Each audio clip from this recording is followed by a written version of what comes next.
5 राज्यों में से 3 राज्यों में बीजेपी को मिली जीत। वे उनमें मुख्यमंत्री बनाए जाने पर बीजेपी में आपसी फूट के बाद आया चौंकाने वाला सर्वे। देश की जनता ने कर दिया बड़ा खुलासा। जनता ने इस सर्वे में बता दिया कि कौन होगा देश का प्रधानमंत्री और किसकी बनेगी सरकार।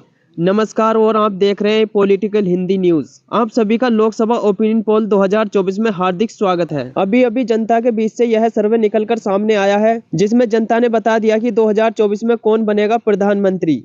क्या अब की बार तीसरी बार प्रधानमंत्री बन पाएंगे नरेंद्र मोदी?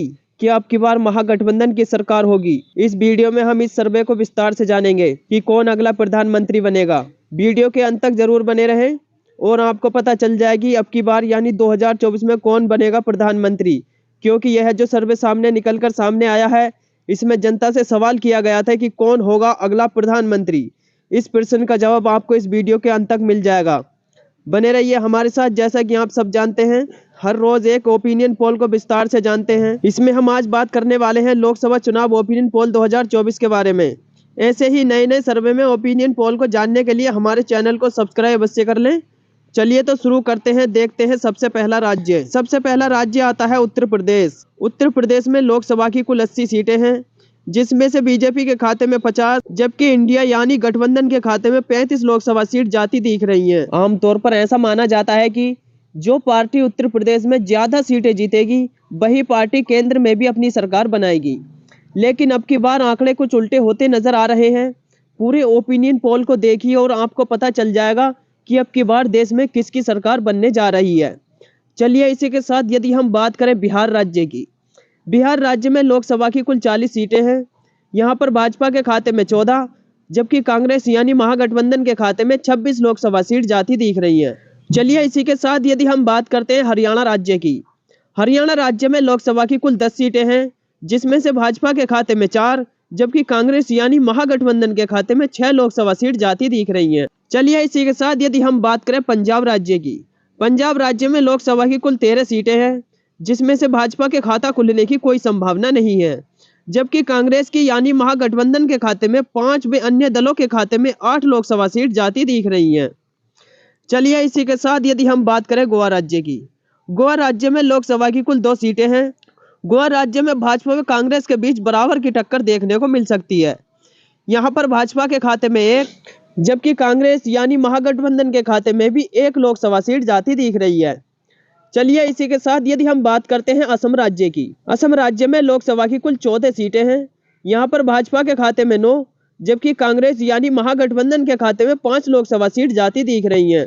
असम राज्य में भी थोड़े से नुकसान का सामना करना पड़ सकता है। चलिए इसी के साथ यदि हम बात करते हैं छत्तीसगढ़ की। छत्तीसगढ़ राज्य में लोकसभा की कुल 11 सीटें हैं।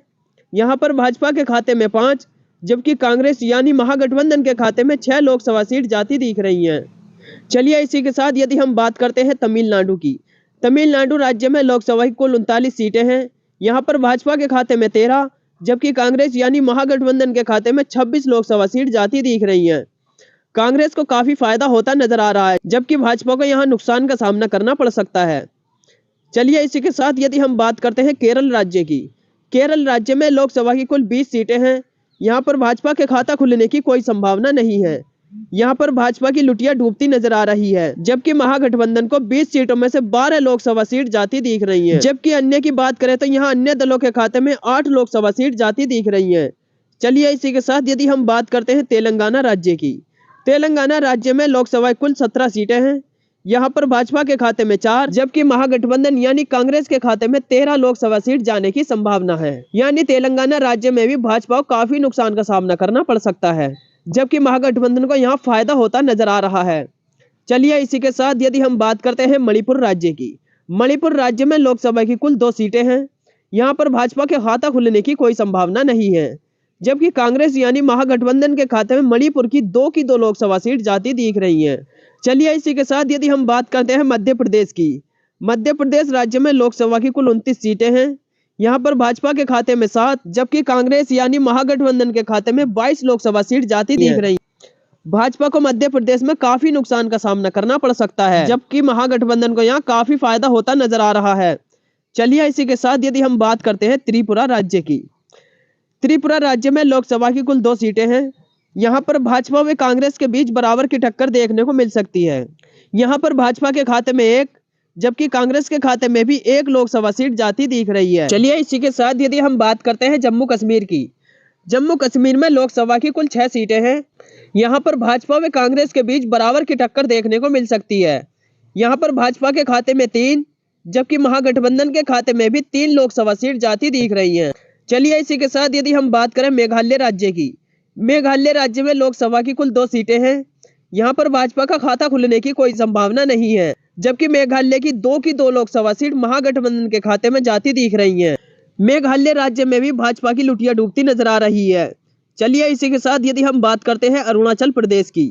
अरुणाचल प्रदेश राज्य में लोकसभा की कुल 2 सीटें हैं।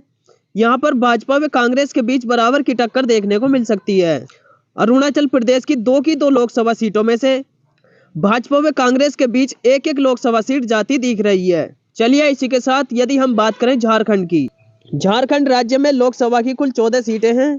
यहाँ पर भी भाजपा व कांग्रेस के बीच बराबर की टक्कर देखने को मिल सकती है। झारखंड की 14 लोकसभा सीटों में से भाजपा के खाते में 7 जबकि महागठबंधन के खाते में 7 लोकसभा सीट जाती दिख रही हैं।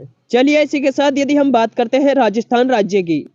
राजस्थान राज्य में लोकसभा की कुल 25 सीटें हैं। यहाँ पर भाजपा के खाते में 17 जबकि महागठबंधन यानी कांग्रेस के खाते में 8 लोकसभा सीट जाती दिख रही हैं। राजस्थान राज्य में भाजपा की काफी फायदा होता नजर आ रहा है, जबकि महागठबंधन को यहाँ नुकसान का सामना करना पड़ सकता है। चलिए इसी के साथ यदि हम बात करते हैं गुजरात राज्य की। वैसे तो गुजरात राज्य को भाजपा का गढ़ माना जाता है, लेकिन आप ओपिनियन पोल को देखिए और आपको पता चल जाएगा गुजरात में लोकसभा की कुल 26 सीटें हैं। यहाँ पर भाजपा के खाते में 18 जबकि महागठबंधन के खाते में 8 लोकसभा सीट जाती दिख रही हैं। यहाँ पर भाजपा को काफी फायदा होता नजर आ रहा है। चलिए इसी के साथ यदि हम बात करते हैं दिल्ली राज्य की। दिल्ली राज्य में लोकसभा की कुल 7 सीटें हैं। यहाँ पर भाजपा के खाते में 3 जबकि कांग्रेस यानी महागठबंधन के खाते में 4 लोकसभा सीट जाती दिख रही हैं। यदि हम बात करें हिमाचल प्रदेश की। हिमाचल प्रदेश में लोकसभा की कुल 4 सीटें हैं। यहाँ पर भाजपा व कांग्रेस के बीच बराबर की टक्कर देखने को मिल सकती है। हिमाचल प्रदेश की 4 लोकसभा सीटों में से भाजपा के खाते में 2 जबकि महागठबंधन के खाते में भी 2 लोकसभा सीट जाती दिख रही हैं। चलिए इसी के साथ यदि हम बात करें उड़ीसा राज्य की। उड़ीसा राज्य में लोकसभा की कुल 21 सीटें हैं। यहाँ पर भाजपा के खाते में 2 जबकि महागठबंधन के खाते में 3 लोकसभा सीट जाती दिख रही हैं। यदि वही बात करें हम अन्य दलों की, तो अन्य दलों के खाते में 16 लोकसभा सीट जाती दिख रही हैं। चलिए इसी के साथ यदि हम बात करते हैं पश्चिम बंगाल की। पश्चिम बंगाल राज्य में लोकसभा की कुल 42 सीटें हैं। यहाँ पर भाजपा के खाते में 8 जबकि महागठबंधन के खाते में 34 लोकसभा सीट जाती दिख रही हैं। चलिए इसी के साथ यदि हम बात करते हैं महाराष्ट्र राज्य की। महाराष्ट्र राज्य में लोकसभा की कुल 48 सीटें हैं। यहाँ पर भाजपा के खाते में 16 जबकि महागठबंधन के खाते में 32 लोकसभा सीट जाती दिख रही हैं। यानी कि महाराष्ट्र राज्य में भी महागठबंधन को काफी फायदा होता नजर आ रहा है। इसी के साथ यदि हम बात करें केंद्र शासित प्रदेशों की। केंद्र शासित प्रदेशों में लोकसभा की कुल 7 सीटें हैं। यहाँ पर भाजपा के खाते में 3 जबकि महागठबंधन के खाते में 4 लोकसभा सीट जाती दिख रही हैं। चलिए इसी के साथ यदि हम बात करें आंध्र प्रदेश की। आंध्र प्रदेश में लोकसभा की कुल 25 सीटें हैं। यहाँ पर भी भाजपा के खाता खुलने की कोई संभावना नहीं है। आंध्र प्रदेश की 25 लोकसभा सीटों में से महागठबंधन के खाते में 10 जबकि अन्य दलों के खाते में 15 लोकसभा सीट जाती दिख रही हैं। यानी कि आंध्र प्रदेश में भी भाजपा की लुटिया डूबती नजर आ रही है। इस प्रकार आपने लोकसभा की 543 सीटों का सर्वे विस्तार से जाना, जिसमें जाना कि भाजपा के खाते में 204 जबकि महागठबंधन के खाते में 286 लोकसभा सीट जाती दिख रही हैं।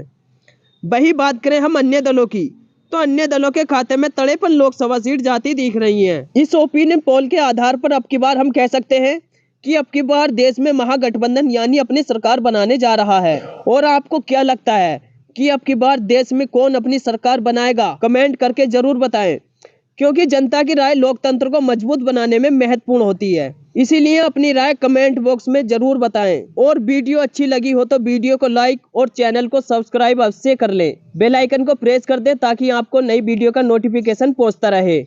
धन्यवाद।